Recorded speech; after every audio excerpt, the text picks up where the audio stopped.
Portfolio మేనేజ్మెంట్లో risk అనేది ఎలా మేనేజ్ చేస్తాం అనేది చాలా ఇంపార్టెంట్. మార్కెట్ అంటేనే కంప్లీట్లీ రిస్క్ అనమాట. ఏ పాయింట్ ఆఫ్ టైంలో మార్కెట్ హైలో వెళ్తుంది, లేదంటే డౌన్ ట్రెండ్స్లోకి వచ్చేస్తుంది.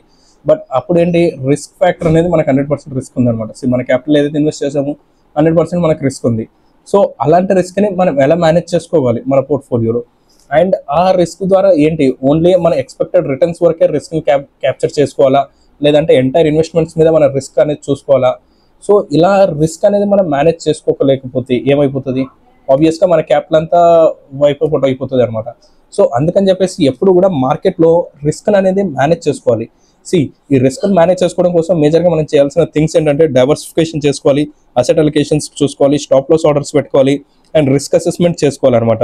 ఇవన్నీ చేసుకున్న తర్వాత మనం ఏం చేయాలి, రిస్క్ మేనేజ్ చేసుకోవడానికి కొన్ని స్ట్రాటజీస్ ఉంటాయి అనమాట. సో ఆ స్ట్రాటజీస్ని 100% ఇంప్లిమెంట్ చేసేసి మన పోర్ట్ఫోలియోని సేఫ్ గార్డ్ చేసుకోవాలన్నమాట.